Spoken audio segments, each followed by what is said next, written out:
My father had always loved moments like this, moments where he could stand tall, command attention, and feel important in front of strangers. The engagement hall shimmered with warm lights and polite smiles, but none of it reached me. I sat quietly at a corner table, watching him hold his glass high, his voice ringing louder than the music. My future son-in-law, he announced proudly, is a hospital administrator, a powerful one. He manages doctors, departments, and million-dollar budgets. Applause followed. People nodded, impressed by the title alone. I joined my hands together, forcing a smile that never reached my eyes. Not once did my father mention me. Not that I was a surgeon. Not that I had spent decades earning respect in operating rooms where lives were decided in minutes. To him, my work had always been invisible. Useful, yes, but never impressive enough to brag about. I watched Samir stand beside my daughter, his hand resting lightly on her arm, his posture confident, almost rehearsed. He smiled as if he deserved the admiration filling the room. When his eyes met mine, the smile thinned, polite but distant, like I was an obligation rather than family. Earlier that evening, he had shaken my hand loosely and said, "Administration runs the hospital. Doctors only see one patient at a time." I had smiled then, calmly, hiding the quiet sting of arrogance behind practiced grace. My daughter, Ariba, looked radiant. She believed this moment marked the beginning of her forever. She believed love was built on respect. I didn't want to be the shadow behind her joy, so I said nothing. But I felt it a small, unsettling crack beneath the celebration. My father leaned toward me later, lowering his voice as if sharing wisdom. "You should be proud," he said. "Your daughter is marrying up." The words sliced deeper than he knew. Marrying up, as if worth could be measured by applause and job titles, as if I had spent my life climbing ladders only to still stand beneath them in his eyes. I looked around the room once more. Laughter, glasses clinking, promises being made without understanding their weight. That night, I realized something painful yet clarifying. Betrayal doesn't always come from enemies. Sometimes it comes from the people who taught you how to stand and never noticed how tall you had grown.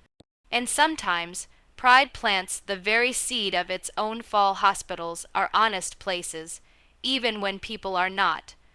They don't reveal truth through whispered rumors or dramatic confrontations, but through forms, signatures, and numbers that refuse to lie. I had learned that early in my career. That lesson returned to me 2 weeks after the engagement, when a familiar name appeared on my desk: Samir Khan. The file sat neatly on top of a stack of surgical reports, bold and confident, as if it expected approval before it was even opened. He was requesting additional funds for an administrative restructuring initiative. The amount was large enough to catch my attention, large enough to require review by my department. I read it once. Then again, slower. The language was polished, almost impressive, but it said very little. Vague promises of efficiency, inflated cost projections, staffing needs that made no sense. I felt a dull ache form behind my eyes, the kind that comes when instinct warns you something is wrong. I cross-checked the names listed in the proposal. One had retired last year. Another had transferred to a different hospital. A third, I later discovered, had never held the position claimed at all. Carelessness masked as confidence. I called for a private meeting. Samir arrived late, his suit crisp, his smile casual. "I didn't realize you were involved in approving this," he said lightly, flipping open his folder. "I'm not involved," I replied. "I'm responsible." The room shifted. His smile faltered just enough to notice. He laughed it off quickly. "Well, then this should be simple. We're family now." Family, the word tasted wrong, in this hospital. I said calmly, "Family doesn't exist. only accountability does. Over the next several days, I watched him more closely. I noticed how junior doctors fell silent when he entered a room, how department heads avoided questioning him. Power, I realized, wasn't something he earned, it was something he imposed. At home, I saw changes in my daughter that unsettled me more than any document. Her laughter came less often. Her phone stayed face down on the table.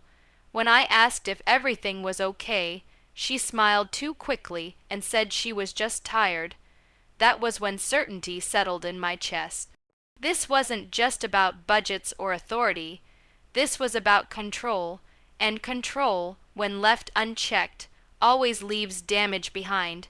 I closed Samir's file and placed it back on my desk, my decision still unspoken. Patience, I knew, would reveal everything he hoped to keep hidden. The boardroom was colder than usual that morning, not in temperature but in tone. Long glass walls reflected sharp expressions, polished shoes, and unspoken expectations. This was the kind of room where reputations were either strengthened or quietly erased. Samir walked in late again. He looked confident, relaxed even, nodding to people as if he already belonged among them. My father sat near the front, pride written openly across his face, unaware that confidence without foundation is a fragile thing. Samir began his presentation smoothly. His voice carried practiced authority as he spoke about restructuring, efficiency, and leadership. Charts appeared on the screen, numbers glowing brightly, promising progress without explaining its cost. I listened without interruption. When he finished, I stood. "Thank you." I said calmly, "I have a few questions." I started gently. "Can you clarify why this proposal includes salaries for 3 administrative roles that no longer exist?" The room stilled. Samir blinked, then smiled. "That must be a clerical oversight." "Then perhaps you can also explain," I continued, "why patient care funds were reallocated without approval from surgical, emergency, or ICU departments." A murmur rippled across the table. His hands tightened around his pen. Those decisions were made in the interest of efficiency. Efficiency without consent is not efficiency. I said, "It's mismanagement." One by one, I laid out the facts. Documents, dates, signed approvals that didn't align.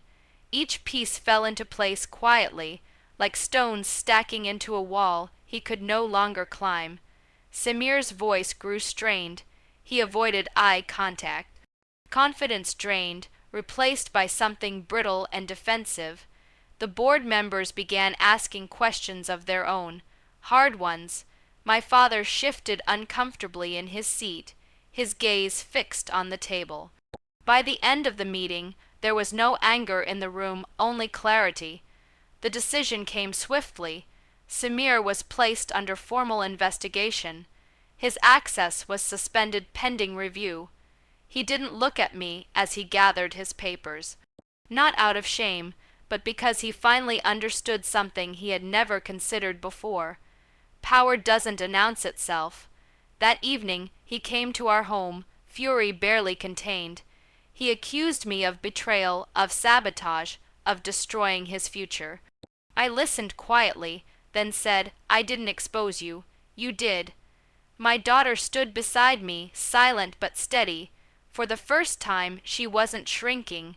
She was watching, truly watching. And when Samir left, the door closed not just on him, but on the illusion we had all been asked to accept. Justice, I realized, doesn't need revenge. It only needs the truth to stand where lies once lived. The end did not arrive with shouting or public announcements. There were no dramatic phone calls or whispered scandals spreading through the family. The engagement simply dissolved, like something fragile finally exposed to air. My daughter moved back home with a single suitcase and tired eyes. At first, she spoke very little. Healing, I learned, doesn't rush to explain itself. It sits quietly, waiting to feel safe again. I cooked her favorite meals, We shared tea late at night. Slowly, her laughter returned, tentative at first, then stronger. She began sleeping through the night. She started talking about plans again, not wedding dates, but dreams she had set aside. That mattered more than anything else. Samir's name disappeared from our conversations, but not from the hospital. The investigation continued. It didn't need my involvement anymore. Truth, once released, moves on its own. He lost his position quietly, without the dramatic collapse he once feared, but with consequences that followed him beyond one building. My father came to visit one evening, standing awkwardly in the doorway like a man unsure of his place. Age had settled into his shoulders. Pride had loosened its grip. I didn't see it. He said finally, "You didn't look." I replied gently. For a long moment he said nothing. Then he nodded, the apology unspoken but present. Sometimes accountability arrives late, but it still counts. The next morning, I returned to the operating room. The familiar rhythm steadied me: gloves, lights, focus. Patients trusted me with their lives, not because of my title, but because of my hands and the decisions behind them. That was the power I had always carried. My daughter hugged me before I left. "You didn't ruin him," she said softly. "You protected me." I smiled because she finally understood something important. Revenge doesn't have to be cruel to be complete. It can be quiet. It can be clean. It can look like walking away with your dignity intact while someone else is forced to face the truth they avoided. That evening, as the sun dipped below the city skyline, I felt something rare settle into my chest. Peace, not because someone had fallen, but because the people I loved were standing free, and that, I realized, was the sweetest victory of all.